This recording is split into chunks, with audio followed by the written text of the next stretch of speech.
नमस्ते. गणगण गणात बोलते. स्वागत आहे माझ्या चॅनलवर. तुम्हा सर्वांचे मनापासून खूप खूप खूप स्वागत आहे.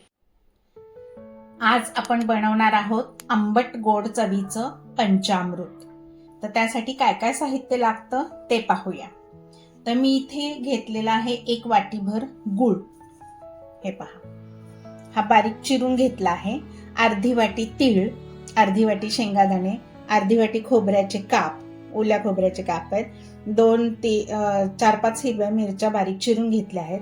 2 चमचे हा गोडा मसाला आणि ही चिंच वाटीभर, ते चिंचेचा कोळ घेतला आहे. म्हणजे मी आधी 1 तासापूर्वी गरम पाण्यात भिजत घातली होती. आणि फोडणीचं साहित्य आणि स्वादानुसार मीठ. चला तर आपण करायला सुरुवात करूया. आधी आपण काय करू, तीळ भाजून घेऊया आणि ते कुटून घेऊ. मंद आचेवर खरपूस असे हे तीळ आपल्याला भाजून घ्यायचे आहेत. हे मी तीळ भाजून घेते. तोपर्यंत तुम्ही जर माझ्या चॅनेलवर नवीन असाल तर लवकर लाईक करा, शेअर करा आणि सबस्क्राईब करायला विसरू नका. आणि बेल आयकॉनवर क्लिक करा, म्हणजे इथून पुढच्या सर्व रेसिपींचे नोटिफिकेशन्स तुम्हाला येत राहतील. हे पहा, हे तीळ आपले तडतड उडायला लागलेत, म्हणजे हे आपले भाजून झालेले आहेत.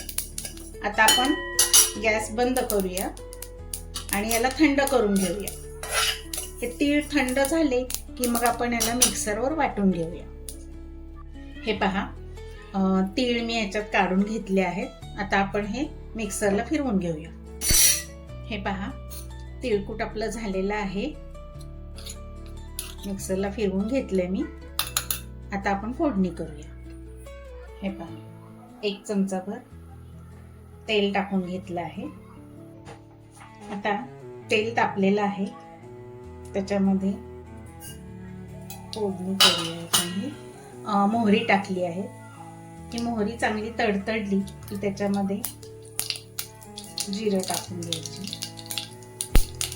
4 ते 5 मेथी दाणा टाकून घ्यायचा आहे. मेथीचे दाणे टाकून घेतले. हिरवी मिरची टाकून घेऊया. आता ही चांगली परतून घ्यायची आहे. मिरच्या चांगल्या तळून झाल्या की त्याच्यामध्ये आपण हे शेंगादाणे टाकून घेऊया. खोबऱ्याचे काप. शेंगादाणे मी भाजलेले शेंगादाणे घेतले आहे, आधी भाजून ठेवले होते ते. हे व्यवस्थित परतून घ्यायचं आहे. आता हळद टाकून घेऊया, हिंग टाकून घेऊया. हे छान भाजून झालंय. आता आपण हे तिळकूट आहे ते पण सगळं याच्यामध्ये टाकून घेऊया. आता हे छान असं परतून घ्यायचं. आता हे परतून झालं तर याच्यामध्ये हे आपलं चिंचेचं पाणी मी ठेवलं होतं कोळ काढताना, ते पाणी.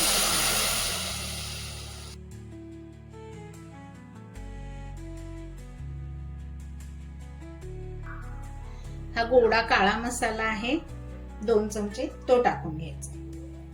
हिरवी मिरची टाकलेली आहे, तर त्या हिशोबाने आपण याच्यामध्ये लाल मिरची पावडर थोडीशीच टाकायची, अगदी एवढीशी. तुम्हाला तुमच्या आवडीनुसार कमी जास्त करू शकता.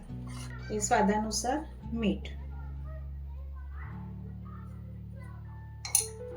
आणि सगळ्यात शेवटी हा गूळ 1 वाटी घेतलाय. ते सगळं मिक्स करायचं आहे आणि याला उकळी आणून घ्यायची आहे. हे पहा, आता याला उकळी छान आलेली आहे.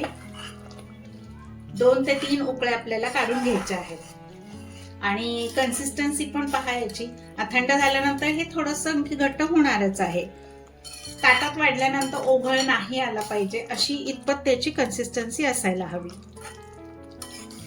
चला, तर असं हे आंबट, गोड, तिखट आणि मेथ्या टाकल्यात, त्याचा कडवटपणा थोडासा, अशा हे एवढ्या रसांनी युक्त असलेलं हे मस्त पंचामृत तयार झालं आहे.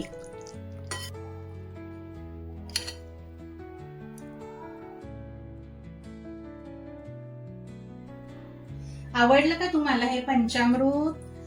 नक्कीच आवडणार. तुम्ही नक्की घरी करून पहा आणि मला कमेंट करायला विसरू नका.